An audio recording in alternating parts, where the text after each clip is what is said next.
దేవుని పరిశుద్ధ నామమున సంఘం అంతటికి వందనాలు చెల్లిస్తూ, సంఘము క్రీస్తు శరీరము అన్న అంశమును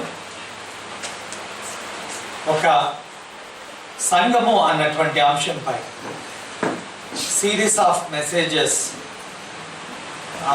అందించటానికి కలిగిన దైవ ప్రేరణను బట్టి దేవునికి మొట్టమొదటిగా వందనాలు. గడిచిన మాసములో లేక గడిచిన మాసాలలో 2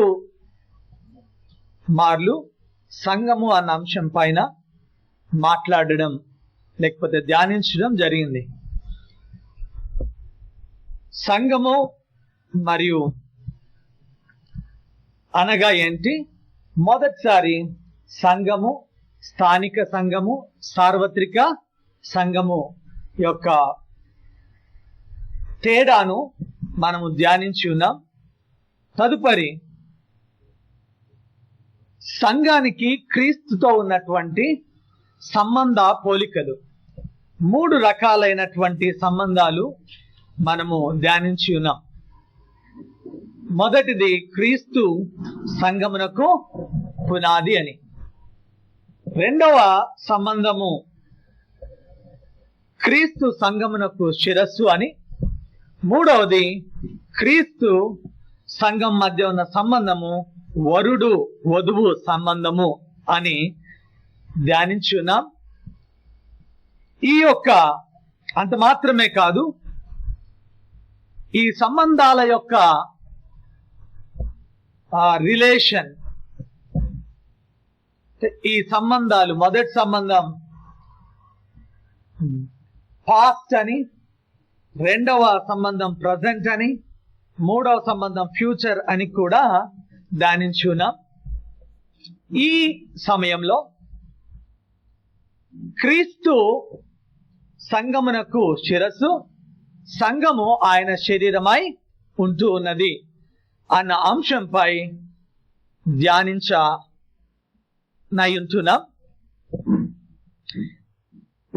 గడిచిన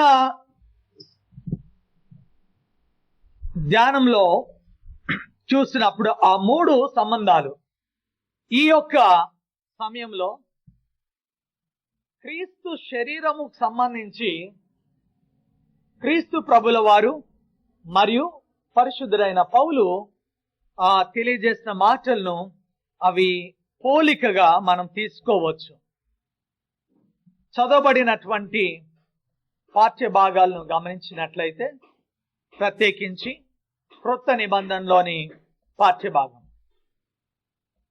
మత్తయి సువార్త 5వ అధ్యాయంలో చూసినప్పుడు, మీరు లోకమునకు ఉప్పై ఉన్నారు, అంత మాత్రమే కాదు, మీరు లోకమునకు వెలుగై ఉన్నారు. ఇవి క్రీస్తు ప్రభు మీరు అని సంబోధించినప్పుడు మనము గమనించవలసిన విషయము, ఇది లోకానికి అంతటికి కాదు కానీ పిలువబడిన వారు. ఇంగ్లీష్లో మనం అనుకుంటున్నాం కదా, కాల్డ్ అవుట్, ఎవరైతే ప్రత్యేకింపబడిన వారు, క్రీస్తు శిలువ రక్తంలో కడగబడిన వారు అని. కాబట్టి ఆ మీరు అన్నటువంటి మాటను మనము గమనించినప్పుడు అది సంఘాన్ని సూచిస్తా ఉంది. అంత మాత్రమే కాదు, పరిశుద్ధుడైన పౌలు రాస్తూ 1 కొరింథీ పత్రిక 12వ అధ్యాయంలో ఆయన క్రీస్తు మనం ఏమై ఉన్నాము అంటే, అటువలే మీరు క్రీస్తు యొక్క శరీరమై ఉండి వేరువేరుగా అవయవములై ఉన్నారు. కాబట్టి ఈ 3 పోలికలు ఈ ఉదయకాలంలో ధ్యానించాలని ఆశపడుతూ ఉన్నాను. గడిచిన మాసంలో క్రీస్తుకు సంఘానికి ఉన్నటువంటి సంబంధము పోలికలు ధ్యానించున్నాం. ఈ యొక్క సమయంలో ఈ క్రీస్తు శరీరమైనటువంటి సంఘము దేనితో పోలుస్తూ ఉన్నారు అని చూసినప్పుడు ఉప్పుగా పోలుస్తా ఉన్నారు. యేసు ప్రభుల వారు, తర్వాత వెలుగుగా పోలుస్తూ ఉన్నారు. తదుపరి శరీర అవయవములుగా పోలుస్తా ఉన్నాం. మరి పాత నిబంధన గ్రంథం కూడా మనం గమనించినప్పుడు ద్వితీయోపదేశ కాండము 6వ అధ్యాయము 1 నుండి 15 వచనాలలో కొన్ని విషయాలు మనం గమనించినప్పుడు వాళ్ళు ఎలా జీవించాలి అని మోషే ద్వారా దేవుడు వారికి రాయించి ఉన్నాడు కొన్ని విషయాలను. వీళ్ళు ఎవరు అని మనం గమనించినప్పుడు ఐగుప్తు నుండి పిలువబడిన వారు, ఐగుప్తు నుండి పిలువబడినటువంటి ఇశ్రాయేలు జనాంగం. ఒక మాట కామన్ గా మాట్లాడుతూ ఉన్నాం.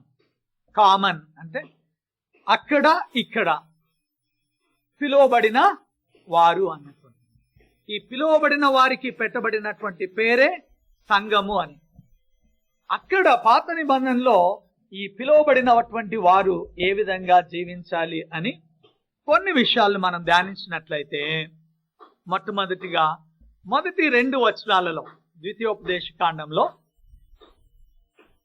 సంగ్రహించినట్లయితే, నీ దేవుడైన యెహోవాకు భయపడి ఆయన కట్టడలు ఆజ్ఞలు మన జీవిత కాలం అంతా గైకొనవలెను అన్న విషయాన్ని పరిశుద్ధ గ్రంథంలో చూస్తున్నాం. ఎవరు గైకొంటారు? పిలువబడిన వారు మాత్రమే గైకొంటారు. నిన్నటి దినాన మరి యవనస్తుల కూడికలో అంశమైనటువంటి విశ్వాసము, విధేయత. ఎవరైతే మరి విధేయత చూపుతారో వాళ్ళు మాత్రమే దేవుని యొక్క ఆజ్ఞలు కట్టడలు గైకొని ఈ లోకంలో జీవించేవారుగా ఉన్నారు. వారే సంఘముగా గుర్తింపబడతా ఉన్నారు. ఈ విషయాన్ని మనం గ్రహించాలి. కాబట్టి మనము మన జీవిత కాలం అంతా కూడా దేవుని కట్టడలు, పరిశుద్ధ గ్రంథంలో ఏవైతే దేవుడు వాక్యానుసారంగా మనకు అందించి ఉన్నాడో ఆ వాక్యాన్ని మనం గైకొని జీవించబద్దులమై ఉంటున్నాం. జీవించినప్పుడు ఏమవుతుంది ఈ సంఘానికి అంటే, మేలు కలిగి బహు అభివృద్ధి నందుతామంట. ఇది చాలా వాస్తవం. ఇక్కడ ఒక క్లారిఫికేషన్ కూడా మనం తీసుకోవాలా. ఏంటి ఆ క్లారిఫికేషన్ అన్నప్పుడు, అభివృద్ధి అన్నటువంటి మాటకు మనము ఆయా రకాలైనటువంటి లోక సంబంధమైనవి మాత్రమే పరిగణలోనికి తీసుకుంటూ ఉన్నాం. దూరపు కొండలు నునుపు. మనము చూసినట్లుగా ఒకవేళ లోకంలో ఉన్నవారు లేకపోతే సంఘంలో చేర్చబడిన వారు ఏవైతే వాళ్ళ జీవన విధానం ఉంది అనుకుంటున్నారో అక్కడ మరి ఏముంది అంతరంగంలో అన్నదైతే మనకు పూర్తిగా అవగాహనకు తెలియదు. ఇక్కడ దేవుడు ప్రామిస్ చేసినటువంటి మాట, ఎప్పుడైతే దేవుని ఆజ్ఞలను కట్టడలను గైకొని మనం జీవిస్తామో ఆశీర్వాదంతో కూడినటువంటి జీవితము. అంటే ఏవైతే ఆత్మఫలాలు ఉన్నాయో ఆ ఆత్మఫలాలు కలిగి ఈ భూమి మీద దేవుడు మనకు అనుగ్రహించిన ప్రతి మంచి ఫలాన్ని పొందుకుంటూ ఆయనను మహిమపరుస్తూ మనము ముందుకు వెళ్తాము అన్న సత్యాన్ని గమనించాలి. తర్వాత 4 నుండి 9వ వచనాలలో పిలువబడిన వారికి తెలియజేయబడుతున్నటువంటి దేవుని కట్టడ, మనము పూర్ణ హృదయంతో, పూర్ణ ఆత్మతో, పూర్ణ శక్తితో మన దేవుడైన యెహోవాను ప్రేమించవలెను. పిలువబడిన వారు, సంఘంలో ఉన్నటువంటి మనము దేవుణ్ణి ఎంతగానో ప్రేమించాలి. ఈ 3 మాటల అర్థము మన జీవితాలలో దేవునికి మించి దేనిని కూడా ప్రేమించకూడదు అని కూడా వివరణ తీసుకోవచ్చు. Our ultimate love, our supreme love is to God. మనందరికీ జీవానికి అధిపతి అయిన దేవుణ్ణి మనము మన పూర్ణ హృదయంతో, పూర్ణ ఆత్మతో, పూర్ణ శక్తితో ప్రేమించబద్దులమై ఉన్నాము. ఎవరైతే పిలువబడ్డారో వాళ్ళు మాత్రము దీన్ని మరి వారి జీవితాలలో కలిగి ఉంటారు. So what is the difference అని మనం చూసినప్పుడు పిలువబడిన వారు యొక్క ప్రాధాన్యతలు వేరుగా ఉన్నాయి. వారు జీవమునకు అధిపతి, సృష్టికర్తను ఆరాధించేవారుగా ఉన్నారు, ప్రేమించేవారుగా ఉన్నారు, లోబడేవారుగా ఉన్నారు. వారి యొక్క జీవన విధానము లోకమునకు తద్భిన్నముగా ఉంటుంది అన్న సత్యాన్ని గమనించాలి.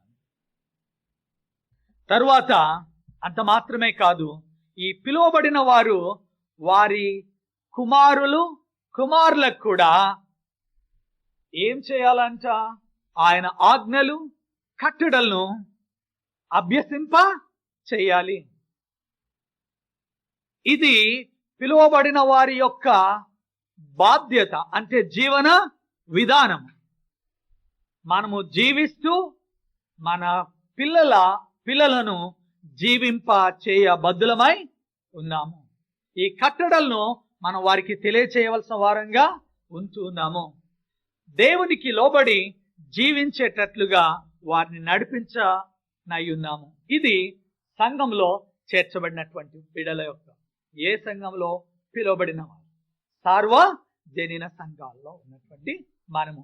ఈ లోకమంతా మరి సంఘాలు మరి సార్వజనీన సంఘాన్ని లో సిద్ధపడుతూ ముందుకు వెళ్తున్నటువంటి మనము మన పిల్లలకు దేవుని కట్టడలు బోధించాలి, మాట్లాడాలి.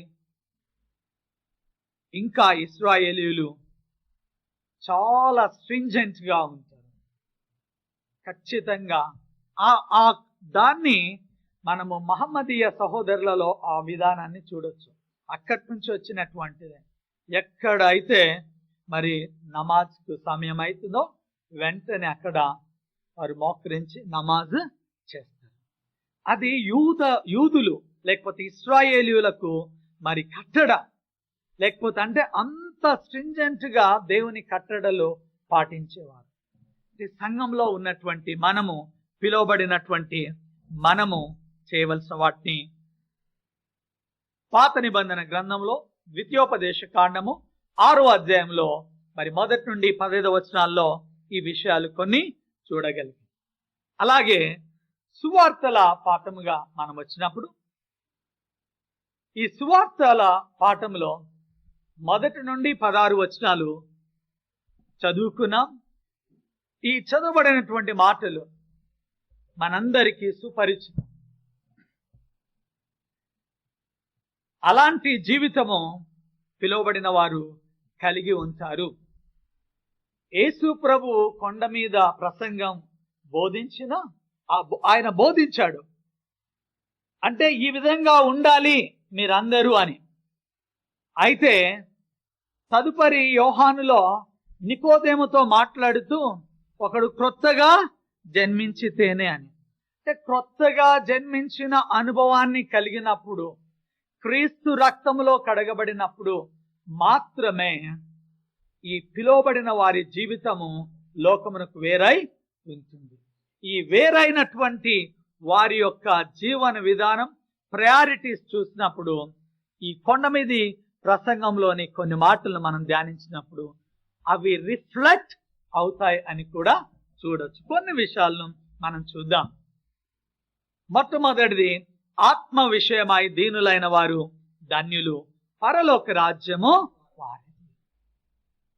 ఎవరైతే పిలువబడినారో, ఎవరైతే సంఘముగా ఈ లోకంలో గుర్తింపు పొందారో, క్రీస్తు రక్తంలో కడవబడ్డారో, వారు ఆత్మలో దీనత్వము, మామూలుగా ఇంకో ట్రాన్స్లేషన్ లో ఏమన్నారంటే పేదరికము అన్నారు. పేదరికము అంటే మనం మెడిటేట్ చేస్తూ పోతే దీనత్వము అంటే మనము విరిగి నలిగిన హృదయము, దేవుని ప్రభువా, నేను నీ కట్టడలు గైకోవడంలో తప్పిపోతా ఉన్నానేమో, నన్ను కనికరించు, నన్ను క్షమించు అని ఎప్పుడైతే తన ఆత్మను తన దేవునితో ఐక్యపరుచుకుంటూ పోతూ ఉన్నటువంటి బిడ్డలను దేవుడు ఏమంటున్నాడంటే ధన్యులు అంటున్నాడు. ధన్యులు అనగా ఆనంద జీవులు అని. ధన్యులు అనగా ఇంకొక ఇంటర్ప్రిటేషన్ ఆనంద జీవులు, బ్లెస్సెడ్ అని ఇంగ్లీష్లో. ఆనంద జీవులము. మన హృదయములో మన ఆత్మలో ఎప్పుడైతే మనము ఎప్పుడు ఆనందం కలిగి ఉంటాము అంటే ఈ భూమి మీద వేటిని బట్టి కాదు, కానీ దేవుని మాటను బట్టి. కాబట్టి ఎప్పుడైతే మనము మన ఆత్మ విషయమై దీనత్వాన్ని కలిగి ఉంటామో దేవుడిచ్చేటువంటి ఆనందాన్ని పొందుకుంటాం. పొందుకోవడమే కాదు, మనల్ని మనం పరలోక రాజ్యానికి సిద్ధము పరుచుకుంటున్నాము. దేవుడు ఇచ్చిన ప్రామిస్ ఏంటి అంటే పరలోక రాజ్యము వారిది. ఈ పరలోక రాజ్యము అన్నప్పుడు ఈ యేసు ప్రభు పరలోక రాజ్యము మీ మధ్యనే ఉంటూ ఉన్నది అంటున్నారు. తరువాత మనము ఈ భూమిని విడిచిన తర్వాత, మన జీవితకాలం చాలించిన తర్వాత మనము నిత్య రాజ్యంలో ఆయనతో ఉంటున్నాం. హెవెన్ అని కూడా రెండు ఉన్నాయి. మరి సందర్భము వచ్చినప్పుడు ఆ విషయాలు ధ్యానిస్తాం. అయితే మనం ఎప్పుడైతే పిలువబడిన వారు మన ఆత్మను సిద్ధపరచుకుంటూ ఉంటామో మనం పరలోకానికి బాటలు వేసుకుంటున్నాం. దుఃఖపడేవారు ధన్యులు. దుఃఖము అంటే ఇక్కడ సింపుల్ గా తీసుకోవడం కంటే కూడా దేవుని యొక్క కార్యాల విషయం. అందుకనే పరలోక ప్రార్థనలో యేసు ప్రభు ఈ మాట ఈ విధంగా ప్రార్థించమన్నాడు. పరలోకమందున్న మా తండ్రి, నీ నామం పరిశుద్ధపరచబడును గాక, నీ రాజ్యం వచ్చును గాక, నీ చిత్తము పరలోకమందు నెరవేరుచున్నట్లు భూమి యందును నెరవేరును గాక. అంటే మన దుఃఖము ఆత్మానుసారమైన దుఃఖము. అంటే ప్రభువా నీ చిత్తము ఈ లోకంలో నెరవేరాలి అనేటువంటి ఆత్మానుసారమైన దుఃఖాన్ని గురించి ఇక్కడ మనము కలిగినప్పుడు మనము ధన్యులమే. కారణం దేవుని పనిలో ఉంటూ ఉన్నాం. అప్పుడు మనము ఓదార్చబడతాం. తర్వాత సాత్వికులు, మీక్నెస్ అంటా ఉన్నాడు. సాత్వికులు ధన్యులు, వారు భూలోకమును స్వతంత్రించారు. ఎవరు సాత్వికంగా ఉండగలుగుతారు అంటే ఆయనలో సాధు చేయబడిన వారు, ఆయన రక్తంలో కడగబడిన వారు. ఆయన ఎంత దీనత్వాన్ని అయితే ఈ లోకానికి చూపించాడో అంత దీనత్వంలోనికి, తన సారూప్యంలోనికి మనల్ని మార్చు. కాబట్టి సాత్వికము, సంఘములో ఉన్నవారు సాత్వికులు.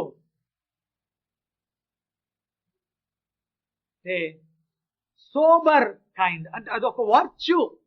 It's a beautiful virtue. Soberness అనేది నెమ్మదిగా ఉంటారు, తొందర చెయ్యరు, వారి వారి క్రమంలో వారు ఉంటారు. వారు భూలోకాన్ని స్వతంత్రించుకుంటారు. They claim the best of the earth అంటా ఉన్నారు దేవుడు. నీతి కొరకు ఆకలి దప్పులు కలిగి ఎవరు? పిలువబడిన వాళ్ళని. పిలువబడిన వాళ్లకు నీతి గురించిన ఆకలి దప్పులు. అయితే ఎప్పుడైతే ఆ ఆకలి దప్పులు ఏమవుతాయి? తృప్తిపరచబడతాయి.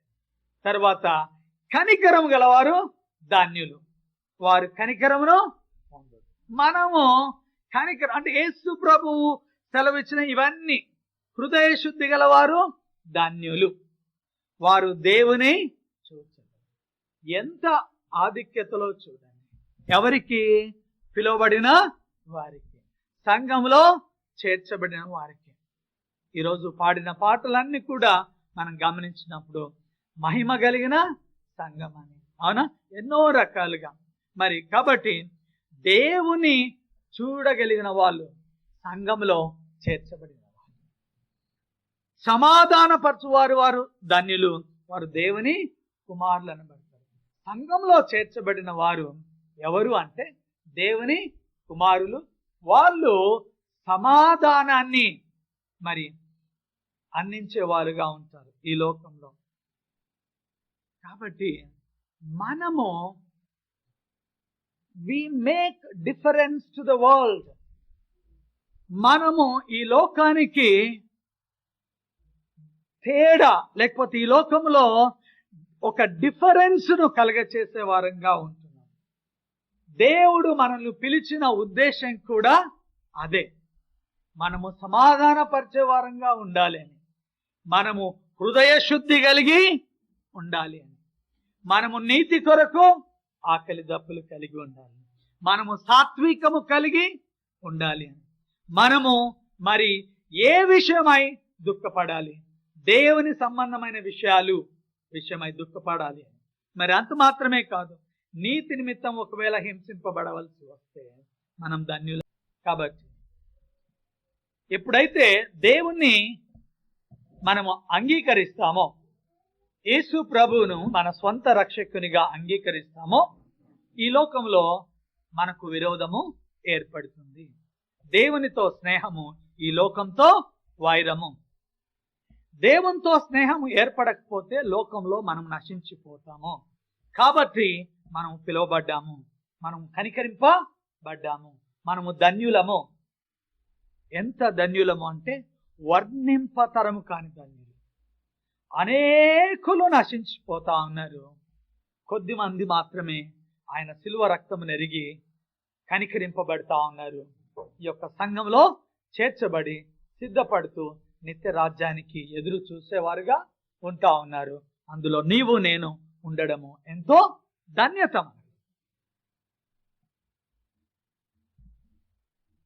కావున ఈ లోకంలో మనము దేవుని బిడ్డలుగా గుర్తింపబడినప్పుడు మనకెదురయ్యేటువంటి నిందలు, మనకెదురయ్యేటువంటి హింసలు, మరి అబద్ధముగా మన మీద చెడ్డ మాటలు పలికినప్పుడు మనము ధన్యులమే. అలా ఖచ్చితంగా జరుగుతుంది. కారణము, ఈ లోకంలో సత్యానికి అసత్యానికి ఎప్పుడు కూడా పోరాటం ఉంటుంది. దేవుని బిడ్డగా మనం జీవించాలన్నప్పుడు మనకు ఎదురయ్యేటువంటి ఛాలెంజెస్ లో మనం ఎప్పుడు కూడా ఇవి ఎదుర్కోవాల్సి వస్తుంది. అయినప్పటికీ మనము ఆయనకు లోబడి జీవించాలి అని ద్వితీయోపదేశ కాండము 6వ అధ్యాయంలో మనము తెలియజేయబడ్డాము. ఏ విధంగా జీవించాలి? దేవునికి లోబడి, దేవుని ప్రేమించే వారంగా, ఈ లోకంలో ఉన్న వాటన్నిటికంటే దేవుని మనం ఎక్కువగా ప్రేమించే వారంగా ఉండాలి. ఆయన బిడ్డలుగా మనము పిలువబడ్డాము, ఆయన సొత్తుగా మనము చేయబడి ఉన్నాము. అంత మాత్రమే కాదు, మరి ఇవన్నీ మనం కలిగి ఉన్నాం కాబట్టి దేవుడు అంటున్నాడు, పరలోకమందు మీ ఫలము అధికము అవుతుంది అని. తదుపరి వచనాలు మనం గమనించినప్పుడు మనము లోకమునకు యేసు ప్రభు మాటను, ఆ మాటను మళ్ళొక మారు చదువుకుందాము. మత్తయి సువార్త 5వ అధ్యాయము 13వ వచనం. మీరు లోకమునకు ఉప్పై ఉన్నారు. ఉప్పు నిస్సారమైతే అది దేని వలన సారము పొందును? అది బయట పారవేయబడి మనుషుల చేత త్రొక్కబడుటగే గాని మరి దేనికి పనికిరాదు. ఈ పోలికను మరి మనం అర్థం చేసుకున్నట్లయితే పిలువబడిన వారి గురించి, లేకపోతే దేవుని బిడ్డల గురించి ఇది చెప్పబడింది, కానీ ఈ లోకం అంతటి గురించి అయితే చెప్పబడలేదు. కాబట్టి మనము ఉప్పు అని మాటను చూసినప్పుడు ఈ లోకంలో ఉప్పుతో సంబంధం లేకుండా ఎవ్వరు కూడా భూమి నుంచి బయటికి వెళ్ళలేరు. ఇంకా కొన్ని విషయాలు గమనించి, చాలా విషయాలు ఉప్పు గురించి మనము మాట్లాడవచ్చు, కానీ ఇక్కడ కొన్ని విషయాలు మాత్రమే మనము చూసినప్పుడు ఉప్పు స్వభావం 3 విషయాలు. ఉప్పు మొదట కరిగిపోతుందా? కరిగిపోతుంది. రెండవది, కరిగిపోయిన తర్వాత ఉప్పు కనబడదు. మూడవది ఉప్పు రుచిని కలుగజేస్తుంది. ఈ మూడు విషయాలు మనము ప్రాముఖ్యంగా గమనించవలసిన వారంగా ఉన్నాం. ఉప్పు దాని యొక్క స్వభావం. మనం ఎవరమై ఉన్నాము? ఉప్పు అయి ఉన్నాం. అంటే మనము కూడా ఏ స్వభావాన్ని కలిగి ఉండాలి? ఉప్పు స్వభావాన్ని కలిగి ఉండాలి. యేసు ప్రభువు ఆ విధంగా మనల్ని కోరుకుంటూ ఉన్నారు. మనము లోకానికి ఉప్పు అయి ఉన్నాము. Each one of us who are called out are salt to the world, as Jesus told. Then if we are the salt, what difference that we make in this world is important. మనం ఉప్పు అయినట్లయితే ఈ లోకంలో మనం ఎలాంటి తేడాను తీసుకొని వచ్చే వారంగా ఉంటున్నామో అన్నదాన్ని మనము గమనించవలసిన వారంగా ఉన్నాం. మొట్టమొదటిది కరిగిపోవాలి అన్నది చూస్తున్నప్పుడు మనందరికీ మరి ఒక ఈగో అనేది, ఈ ఈగో అన్నటువంటిది మనకు కరిగి పోవాలి. మన సెల్ఫ్ అన్నటువంటిది మనలో నుండి పోవాలి. మన పాత స్వభావం అన్నటువంటిది మనలో నుండి పోవాలి. ఎప్పుడైతే మనము పిలువబడ్డామో, ఈ పిలువబడిన తరువాత మనము ఏమై ఉండబోతున్నామంటే ఉప్పు అయి ఉండబోతాము. ఈ ఉప్పు అయి ఉండబోతా ఉన్నటువంటి మనలో కలవలసినటువంటి మార్పులు, ఈ ధర్మాలు, లేకపోతే ఈ జరగవలసిన రసాయన క్రమము ఉప్పులో ఎలా అయితే జరుగుతుందో మనలో జరగవలసినటువంటి క్రమము, మనము కరిగిపోవాలి. మనము కరిగిపోయినప్పుడే మనము కనబడకుండా ఉంటాం. మనము కనబడాలి అంటే కరిగిపోము. ఇక్కడ రెండు ఇంటర్లింక్. కనబడాలి అని అంటే కరిగిపోలేదు. కరిగిపోతేనే కనబడ. మనము కనపడకపోతేనే మనలో క్రీస్తు కనిపిస్తాడు. సో ఈ మూడు మాటలు మనము ఉప్పు యొక్క, మనం ఉప్పు అయి ఉన్నాం కాబట్టి మొదట మన స్వచిత్తము పూర్తిగా కరిగి పోవాలి. అంత లోతైన అనుభవంలోనికి మనము క్రీస్తులో నడిపించబడాలి. ఐ అన్నటువంటి మాట మరి మన జీవితాల్లో ఉండకూడదు.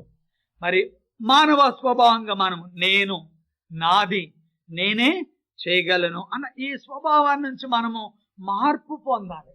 అప్పుడు దీనిని మించినటువంటి క్రీస్తు స్వభావమును ధరించుకునే వారంగా ఉంటాం. సో రెండోది మరి కరిగి కనబడదు. మనము ఎంతగా కనబడకూడదు అంటే దాని అర్థము మన కార్యాలు కనపడాలి, కానీ మనము కనపడ. అందుకనే మరి యేసు ప్రభువు ఎప్పుడు కూడా మరి గమనించినప్పుడు తనను తాను ఎక్స్పోజ్ చేసుకోవడానికి ఇష్టపడలేదు. భూమి మీద ఏ పని మీద అయితే ఆయన పంపబడ్డాడో ఆ పనిని మాత్రమే పూర్తి చేసి తిరిగి తండ్రి వద్దకు వెళ్ళి మనకు నిత్య రాజ్యాన్ని, మనకు మరి ఈ దినాన మనం ఏమైనామో దానిని మరి అనుగ్రహించి వెళ్ళి ఉన్నాడు. కాబట్టి యేసు ప్రభు స్వభావాన్ని ధరించుకోవాల్సినటువంటి మనం పూర్తిగా మరి ఎప్పుడైతే కనబడాలి అని అనుకుంటాం, అప్పుడు ఐ అన్నటువంటిది బాగా తగ్గిపోయినప్పుడు మనలో ఎంత రుచి జరుగుతుంది అంటే కనబడేంత వరకు కూడా రుచి అందదు. ఫర్ ఎగ్జాంపుల్, కూరలో లేకపోతే మన వంటలో ఉప్పు వేసాం, అది కరగడం లేదు, కనబడుతుంది. కరగకపోతే ఏమవుతుంది? కనబడుతుంది. కనబడినంత వరకు దాంట్లోకి ఆ యొక్క వంటలోకి రుచి అందుతుందా? అందదు. ఈ రెండు జరిగిన తర్వాతనే మూడవది మన జీవితాల్లో జరిగేదిగా ఉంటుంది. ఈ సత్యాన్ని మనం గ్రహించాలి. ఈ సమయంలో మనము ఈ రకమైన జీవితాన్ని అనేక విశ్వాస వీరులు మరి కలిగి ఉన్నారు. మదర్ తెరిసా జీవితాన్ని మనం గమనించినప్పుడు, మదర్ తెరిసా యొక్క మరి ఉప్పు ఆ రుచి ప్రపంచానికి అంతటికి అందించింది. యేసు ప్రభువు మరి మీరు లోకానికి ఉప్పు అయి ఉన్నారు అన్నటువంటి మాటను మరి మదర్ తెరిసా ఎంతగా సార్థకతము చేసిందో. మదర్ తెరిసా అలాగే అనేకమైనటువంటి విశ్వాస వీరులు, దేవుని బిడ్డలు, సంఘంలోనికి పిలువబడిన వారు, సంఘంలో చేర్చబడిన వారు, ప్రత్యేకింపబడిన వారు, క్రీస్తు రక్తంలో కొనబడిన వారు. వీరు ఉప్పు. మనం ఉప్పు లాంటి ఈ స్వభావంలో మనం గిన జీవించినప్పుడు వి షో క్రైస్తును, మనం క్రీస్తును వారి జీవితాలలోనికి మనం తీసుకొని వెళ్ళే వారంగా ఉంటాం. ఆ వంట ఒకవేళ మరి లోకం అయినప్పుడు మనల్ని మనము కరిగించుకొని కనపడకుండా ఉండినప్పుడు మరి ఈ లోకంలో ఆ రుచి ఖచ్చితంగా చేరుతుంది అన్న సత్యాన్ని గమనించాలి. అలా కనబడుతూ కరగనంత వరకు మన రుచి, మన ప్రయోజనము ఇతరులకు చేరదు అన్న సత్యాన్ని, ఇది ప్రాముఖ్యంగా యేసు ప్రభు మన నుండి కోరుకుంటున్నాడు. కాబట్టే మనల్ని వేరుపరిచాడు, కాబట్టే మనల్ని పిలిచి ఉంటూ ఉన్నాడు. ఈ సత్యాన్ని గమనిద్దాం. క్రీస్తు మనల్ని ఎందుకు ఉప్పుగా పోల్చాడు? ఎంతో లోతైన మర్మాన్ని మరి ప్రభువు మనకు లోతైన మర్మంతో తెలియజేస్తారు ఆ మాట. మీరు లోకానికి ఇంకోటి చూసినప్పుడు ఉప్పు యొక్క ధరనే మిగిలిన ధరలన్నిటికంటే తక్కువ. It's a very economically cheap product. Not only that, ఈ యొక్క ఉప్పు ఎన్ని ప్రయోజనాలను అంటే చెప్పలేనన్ని ప్రయోజనాలు. మనము కాలాన్ని బట్టి మనం కొన్నిటికి మాత్రమే పరిమితం అవుతా ఉన్నాం. ఇంకొక కోణాన్ని ఉప్పు గురించి మనము తెలుసుకోవాల్సిన వారంగా ఉన్నాం.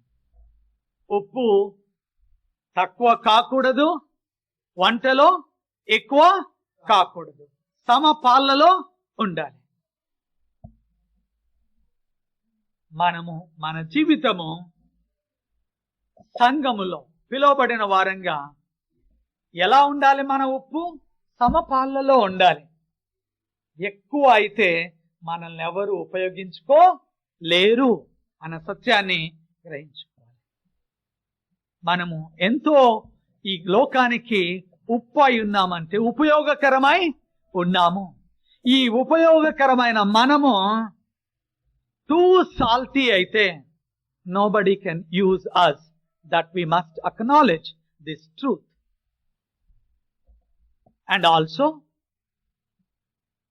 తక్కువ అయినా మనము రుచికరముగా ఉండము.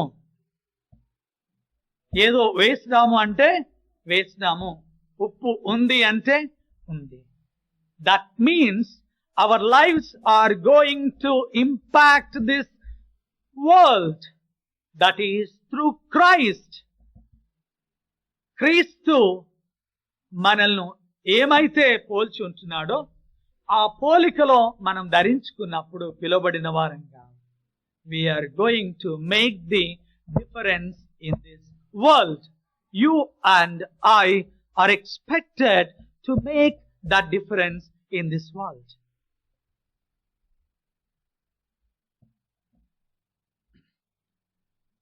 More than we speak, let our taste be experienced by many, by the world, so that మనుషులు మీ సత్క్రియలను బట్టి పరలోకమందున్న దేవుని నామమును మహిమపరచునట్లు అని రాయబడింది. మనుషులు మీ సత్క్రియలను చూసి పరలోకమందున్న మీ తండ్రిని మహిమపరచునట్లు వారి ఎదుట మీ వెలుగును ప్రకాశింప. మనము సత్క్రియలు చేయుటకు పిలువబడి ఉన్నాము. మన కొరకు మనం జీవించడం వరకే కాదు. క్రీస్తు ఏమై ఉన్నాడో అది, క్రీస్తు ఏమైతే మనల్ని కోరుకొని ఉన్నాడో ఆ విధంగా జీవింత బద్దులమై ఉన్నాము. అంత మాత్రమే కాదు, ఇంకొక విషయాన్ని ఉప్పు గురించి ప్రభువు చెప్పినట్లు, ఉప్పు నిస్సారమైతే మనము పిలువబడిన వారమే. అయితే ఈ పిలువబడిన వారి యొక్క జీవితాన్ని ఫలించవలసినటువంటి రీతిలో ఫలించకపోయినప్పుడు, ఉపయోగకరమైన రీతిలో వారు ఇతరులకు ఉపయోగకరంగా ఉండనప్పుడు ఆ ఉప్పు నిస్సారమే అని మనం గ్రహించవచ్చు. యవన కాలంలో మనము ఉన్నప్పుడు మనకు దేవుడు ఇచ్చిన ఈ యొక్క బలాన్ని మనం కలిగి ఉన్నప్పుడు, మనం దేవుణ్ణి తెలుసుకొని ఉన్నప్పుడు, దేవుని ప్రేరణ మనలో కలుగుతూ ఉన్నప్పుడు, ఆయనను ధరించుకొని జీవించడమే కాదు, ఆయనను గురించి ఇతరులకు మనం తెలియచేయాలన్నటువంటిది కూడా ఒకవేళ మనము చేయవలసినప్పుడు చేయకపోయినా తర్వాత మన జీవితానికి ఎలాంటి ప్రయోజనము ఉండదు. కాబట్టి ఉప్పు నిస్సారమైతే మనం ఉప్పుగా ఉన్నప్పుడు మాత్రమే వాడబడాలి. తరువాత అందుకనే ఇందాక అయ్యగారు ఆ మాట విజయ్ గుర్తు చేశాడు. ఆ పాట కుర్మారావు గారి పాట అని, నాకు బలము ఉన్నంత వరకు నమ్మలేదు నా యేసుని, నాకు కనుదృష్టి ఉన్నంత వరకు, లేకపోతే నాకు బలం చెయ్యలేదు నీ సేవను. మన జీవితమే ఆయనకు అర్పించేటు, మన అర్పణే మన జీవితము, మనం చేసే సేవ. మన జీవితమే సేవ. Jesus came into this world as a minister. That means నేను పరిచారము చేయుటకే వచ్చి ఉన్నాను, కానీ పరిచారము చేయించుకుంటకు నేను రాలేదు అన్నాడు. క్రీస్తు శరీరమైన మనము, క్రీస్తును పోలి నడుచుకోవాల్సినటువంటి మనము పరిచారకులము. ఈ లోకమునకు ఉప్పై ఉండవలసిన వారము. వేరుగా ఉంటూ, లోకంలోనే ఉంటూ, వేరై ఉంటూ ఉపయోగకరంగా ఉండవలసిన వారమై ఉంటున్నాం. లోకంలో ఉంటూ, లోకానికి వేరై ఉంటూ, లోకానికి ఉపయోగకరంగా ఉండవలసిన వారంగా ఉన్నాం. ఈ సత్యాన్ని సంఘము గ్రహించాలి. సంఘంలో ఉన్నటువంటి మనము గ్రహించాలి. God, what is my life on this earth? In what way that you wanted me to use? Use me as your instrument, the way that you wanted me to use. నన్ను ఏ రకంగా అయితే నువ్వు వాడుకోవాలి అనుకుంటున్నావో ఆ రకంగా నన్ను వాడుకో అని అనుదినము మనము ప్రార్థించవలసిన వారంగా ఉంటూ ఉన్నాం. That's very much needed. Therefore, we have to be careful about this word. Uppu nissaramaithe, being the light of Jesus, being salt, if this salt remains unused, ఈ ఉప్పు అలాగనే ఉపయోగపడకుండా ఉంటే అది నిస్సారమై పోతుంది. కాబట్టి నీవు నేను ఉప్పుగా ఉపయోగకరమైనటువంటి వారంగా ఉండాలి. ఈ యొక్క సమయంలో ఒక చిన్న ఎగ్జాంపులే. ఇద్దరు పిల్లలు మన మధ్యలో ఉంటున్నారు కాబట్టి, గ్రెగ్ కానిస్టేబుల్ ఫ్రమ్ కెనడియన్, దాదాపు 10 years నుంచి he is a very ordinary person. మరి దాదాపుగా 15 బ్యాచ్ల వరకు అనుకుంటాను ఇప్పటి వరకు పంపించాడు. తన జీవితాన్ని ఏ విధంగా అయితే మరి ప్రభువా వాడాలనుకుంటున్నాడో ఆ విధంగా వాడినప్పుడు గ్రెగ్ కానిస్టేబుల్ లైఫ్ మరి నిజంగా ఇట్స్ టచింగ్. నాకు చాలా టచింగ్.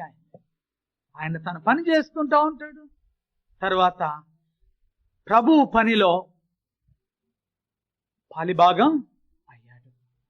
సో మనము ఉప్పుగా వాడబడాలి అనేకులకు.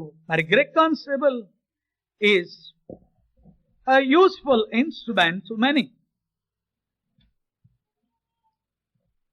రెండవ పోలిక, మనము లోకమునకు వెలుగై ఉన్నాము. ఈ మాటను కూడా చదువుబడినటువంటి పాఠ్యభాగంలోనే మనం గమనించవచ్చు.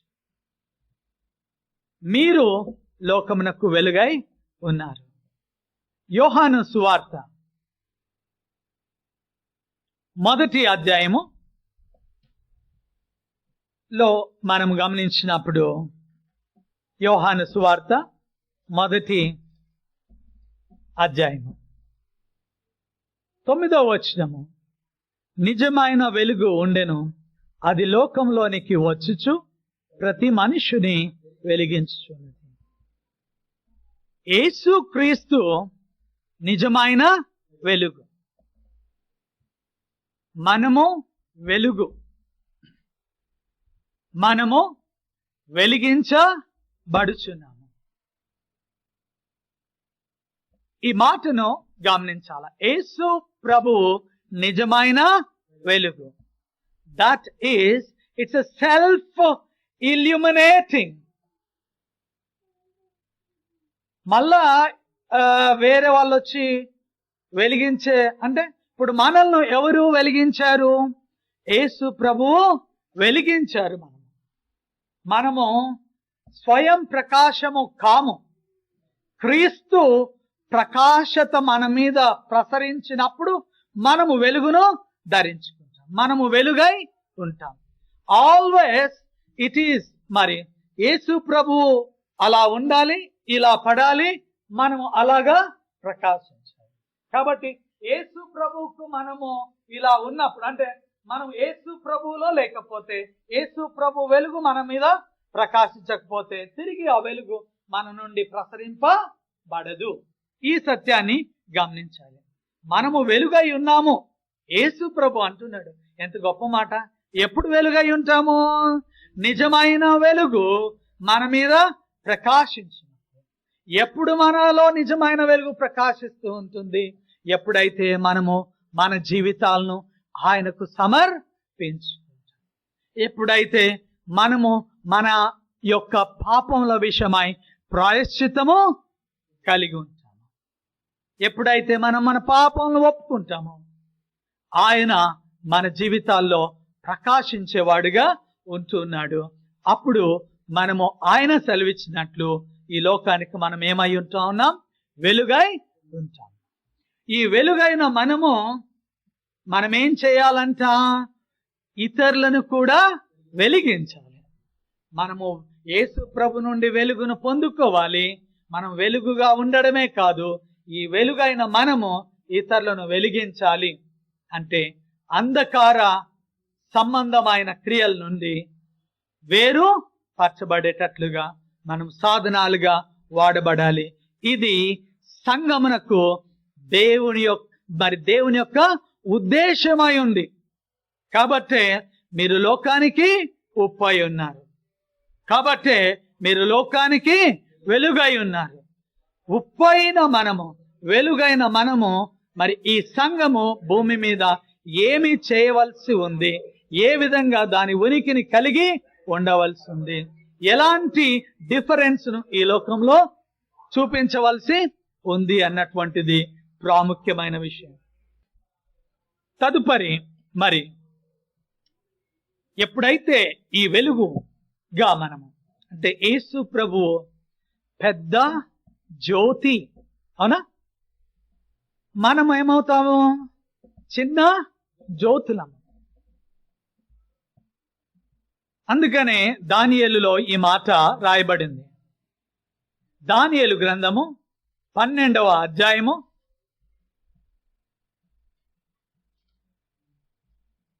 3వ వచనం. బుద్ధిమంతులైతే ఆకాశ మండలంలోని జ్యోతులను పోలిన వారై ప్రకాశించెదరు. ఎవరు బుద్ధిమంతులంటే మళ్ళా బుద్ధి దేవుని యందు భయభక్తులు కలిగిన వారు, దేవునికి లోబడిన వారు, విధేయులైన వారు, కడగబడిన వారు, సంఘంలో చేర్చబడిన వారు. ఈ బుద్ధిమంతులమైతే ఆకాశ మండలంలోని జ్యోతులను పోలిన వారమై ఉంటున్నాం.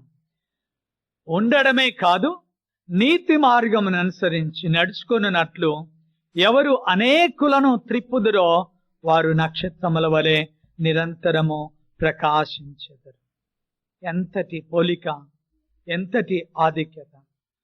ఈ లోకంలోనికి వచ్చిన మనము క్రీస్తును ఎరగడమే గొప్ప భాగ్యం.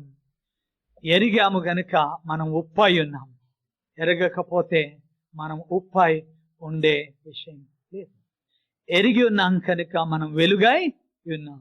మనం వెలుగు సంబంధులం. చీకటి ఎంత మాత్రము, చీకటి సంబంధమైన కార్యాలలో మనం పాలిపంపులు కలిగి ఉండేవారము కాదు. లోకానుసారమైన జీవితము కలిగి ఉండేవారము కాదు. Our priorities are different on earth. అలా ఎవరైతే జీవిస్తారో వారికి ఆయన వరుడుగా తిరిగి రానయ్యున్న ప్రభువు వధువుగా మనల్ని తీసుకొని వెళ్ళి 1000 ఏళ్ల పాలనలో మనల్ని ఉంచి మనతో కలిసి పాలన చేయబోతున్నాడు. చిన్న ఆధిక్యత కాదు. ఎరగడం లేదు. మనము ఎరిగి ఉన్న వారము జాగ్రత్త కలిగి ఈ భూమి మీద జీవించవలసిన వారంగా ఉన్నాం. క్రమము కలిగి జీవించబద్దులమై ఉన్నాము. ప్రభువా, నీ నామమున అద్భుతములు చేయలేదా? ప్రభువా, నీ నామమున దయ్యములు వెళ్ళగొట్టలేదా? ప్రభువా మేము అన్నప్పుడు ప్రభువు ఎందుకో చాలా కఠినంగా ఆ మాటను మాట్లాడినట్లు మనం చూస్తాం. ప్రభువా, మత్తయి సువార్త 7వ అధ్యాయము 22వ వచనంలో, ప్రభువా ప్రభువా మేము నీ నామమున ప్రవచించలేదు, నీ నామమున దయ్యములు వెళ్ళగొట్టలేదు, నీ నామమున అనేకమైన అద్భుతములు చేయలేదు అని చెప్పి, అప్పుడు నేను మిమ్మును ఎన్నడూను ఎరుగను, అక్రమము చేయువారులారా నా యొద్ద నుండి పొండని వారితో చెప్పుదును. క్రమము, అక్రమము. క్రీస్తును ఎరిగిన మనము, పిలువబడినటువంటి మనము క్రమములో ఉంటూ క్రీస్తు యందలి మార్గంలో జీవిస్తూ ఈ లోకానికి ఉప్పుగాను వెలుగుగాను ఉంటూ ఆయనను మనము ప్రసరింప చేయవలసిన వారంగా ఉంటున్నాం. We need to reflect Christ. మరి చివరిదిగా కొరింథీ పత్రికలో 12వ అధ్యాయము చదవబడినటువంటి 29, 31వ వచనాలలో క్రీస్తు శరీరమై వేరు వేరు అవయవములై యున్నాము అని. మనం ఎవరము? క్రీస్తు శరీరంలోని అవయవములు. నీవు నేను క్రీస్తు శరీరం యొక్క అవయవములము. ఆ అధ్యాయం అంతా కూడా పరిశుద్ధుడైన పౌలు నేను క్రీస్తును పోలి నడుచుకున్న ప్రకారం మీరు నన్ను పోలి నడుచుకోమని సెలవిచ్చిన పౌలు శరీరము, శరీరంలోని అవయవములు, వాటి యొక్క ఒకదానితో ఒక సంబంధాన్ని చాలా చక్కగా మాట్లాడుతూ చివర్లో మనం క్రీస్తు శరీరము, ఆ శరీరంలోని అవయవాలు అంటూ మనకు తెలియజేస్తా ఉన్నాడు. తెలియజేస్తూ ఈ మాట అంటున్నాడు, దేవుడు సంఘంలో మొదట కొందరిని అపోస్తులుగాను, కొందరిని ప్రవక్తలుగాను, కొందరిని బోధకులుగాను, కొందరిని అద్భుతములు చేయువారిగాను, కొందరిని స్వస్థపరచు కృపావరములు గలవారిగాను, కొందరిని ఉపకారము చేయు వారిని గాను, కొందరిని ప్రభుత్వము చేయు వారిని గాను, కొందరిని నానా భాషలు మాట్లాడు వారిని గాను, ఎక్సెట్రా. అంటే ఇంకా కొందరిని ఇంకా కొన్ని కృపావరములు, ఇంకా కొందరిని ఇంకా కొన్ని కృపా వరములు అని పౌలు విశదపరుస్తూ సంఘంలో ఉన్నటువంటి అక్కడ ఆ దినాల్లో ఉన్న కొరింథీ సంఘానికి తెలియపరుస్తా ఉన్నాడు. మీరు తొందర పెట్టుకోవద్దు, ప్రతి ఒక్కరూ బోధించాలి అని తొందర పడవద్దు, ప్రతి ఒక్కరూ ప్రవక్తలుగా ఉండాలని తొందర పడవద్దు. ప్రతి ఒక్కరూ ఆయన స్వస్థపరిచినట్లు నేను స్వస్థపరచాలని తొందర పడవద్దు. ప్రతి ఒక్కరూ మీరు ఆయన అద్భుతాలు చేశాడు, నేను కూడా ఆ విధంగా చెయ్యాలని మీరు అనుకోవద్దు అని ఆది సంఘంలోనే మొదటి శతాబ్దంలోనే మరి పరిశుద్ధుడైన పౌలు తెలియజేశాడు. తర్వాత చక్కగా ఈ మాట పౌలు రాయకపోయింటే కాస్త ఇబ్బంది ఉండేదేమో. కొందరిని ఉపకారములు చేయువారిని గాను, దట్ మీన్స్ సహాయము చేయువారు గాను, ఇతరులకు సహాయము చేయువారు గాను.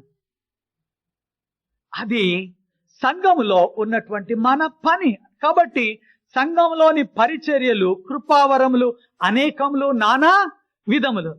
కాబట్టి నువ్వు ఒకరు ప్రవక్త అని ఇంకొకరు వాళ్ళలాగా ఉండే ప్రయత్నము చేయక, ఎవరికి క్రీస్తు ఎలాంటి కృపావరాన్ని అయితే అనుగ్రహించున్నాడో ఆ కృపావరం చొప్పున మనము దానిని ఆసక్తితో మనం ఏం చేయాలా? అపేక్షించాలి.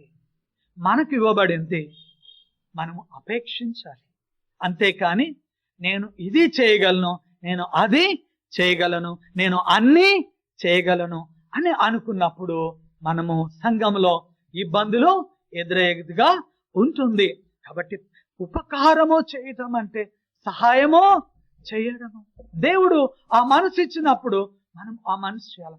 మదర్ తెరిసా ఒకవేళ దేవుడు అంత చిన్న వయసులో అంత ప్రేరణ, దైవ ప్రేరణ ఇచ్చి ఆమె లోబడినంతగా ఆమెను ప్రపంచానికి ఉప్పుగా చేశాడు.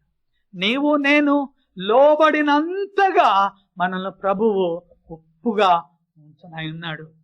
కాబట్టి ఈ దినాల్లో మనకు ఎదురవుతున్నటువంటి ఈ ఛాలెంజెస్ ఏదంటే ఫ్యాషన్ గా, అంటే ఇలా ఉంటేనే ఇది పరిచర్య, ఇలా ఉంటేనే ఇది పరిచర్య, మీరు బోధించడం లేదని, లేకపోతే మీరు ప్రవచనాలు చెప్పడం లేదని, లేకపోతే మీరు ఇక్కడ స్వస్థతలు జరగడం లేదని, లేకపోతే ఇక్కడ అద్భుతాలు జరగడం లేదని, ఈ రకముగా మనము గందరగోళంలో ఉండడం కంటే దేవుని యొక్క వాక్యాన్ని మనం శ్రద్ధగా చదువుకున్నప్పుడు దేవుడు మనల్ని మరి ఏ ఉద్దేశం కోసం అయితే ఈ భూమి మీద చేశాడో ఆ ఉద్దేశాన్ని మనలో సఫలపరిచి మనకు నిత్య జీవాన్ని అనుగ్రహించేవాడుగా ఉంటున్నాడు.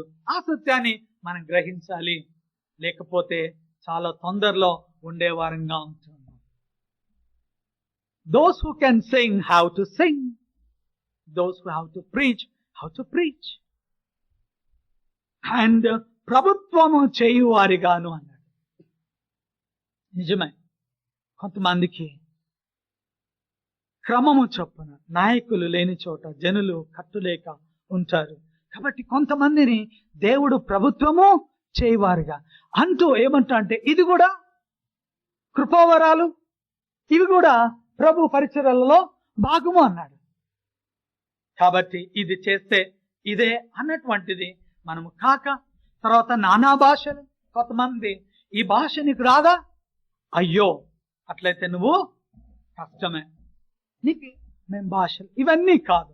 దేవుని వాక్యము మనకు చాలా స్పష్టంగా మనం ఏమైనాము అవయవాలని పౌలు అద్భుతంగా చెప్తూ, ఈ చిటికెన కన్ను దేహమంతా కన్నే అయితే వినుట ఎక్కడా అంటా ఉన్నాడు. దేహమంతా వినుట అయితే వాసన చూచుట ఎక్కడా అంటా ఉన్నాడు.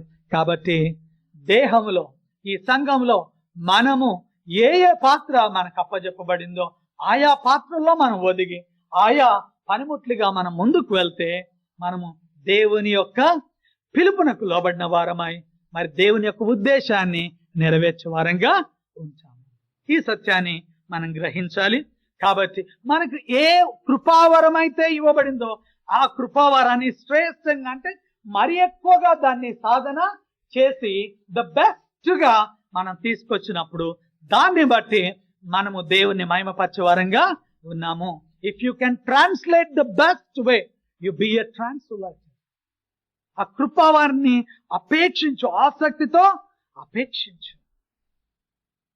అందుకనే తన పనిలో నిపుణత గల వారిని చూచితివా, వాడు అల్పుల ఎదుట కాదు రాజుల ఎదుట నిలవబడును.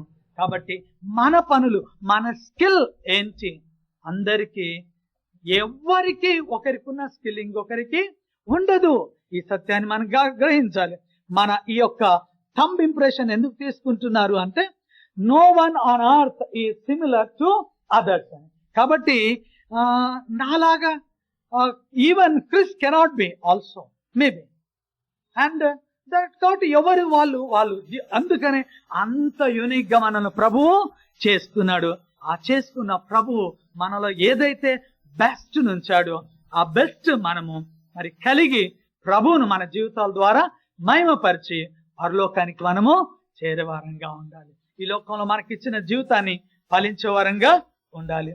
కాబట్టి ఈ యొక్క మరి మధ్యాహ్న సమయంలో మరొక మారు మనం జ్ఞాపకం చేసుకున్నప్పుడు సంఘము అనగా పిలువబడిన వారము. సంఘము అనగా పిలువబడిన వారం. మనం పిలువబడ్డాం కనుకనే మనం ఉప్పై ఉండవు. పిలువబడకపోతే నువ్వు ఉప్పై ఉండలేవు. నువ్వు పిలువబడ్డావు, నువ్వు ఉప్పు. కాబట్టి ఉప్పు ఎంత రుచిని అందిస్తుందో మన జీవితాలు అంత రుచిగా ఇతరులకు ఉండాలి. మనల్ని ప్రభు ఏమంటున్నా అంటే నేను వెలుగు, మరి మీరు కూడా వెలుగై ఉన్నారు. కాబట్టి మనం క్రీస్తు యొక్క వెలుగై ఉన్నాం. కాబట్టి లోకంలో మనం ఎక్కడికి వెళ్తుంటే అక్కడ చీకటి దూరపరచబడాలి, అక్కడ అంధకార సంబంధమైన క్రియలు లయపరచబడాలి. కాబట్టి ఆ రకంగా మన జీవితం కట్టబడాలి. మనము మరి క్రీస్తు శరీరంలోని అవయవాలు అయి ఉన్నాం. మనం ఏ అవయవమో చిటికెన వేలో లేకపోతే ఇంకా ఏంటో అది మనకు దేవుడు నడిపించేవాడు. కాబట్టి ఆ అవయముగా మనం ఒదిగినప్పుడు మనకు మరి మన జీవితము మరి పరిపుష్టిగా ఉండేదిగా ఉంటుంది, దేవునికి మహిమకరంగా ఉండేదిగా ఉంటుంది. కనుక ఆ విధంగా మనం జీవించినట్లు మరి క్రీస్తు శరీరంలో అవయములై జీవించేటువంటి కృప దేవుడు మనందరికీ దయచేయాలి. మరి ఈ వాక్యాన్ని దేవుడు మనందరి వెనుకలో దీవించి మరి ఫలింప చేయునుగాక. ఆమేన్.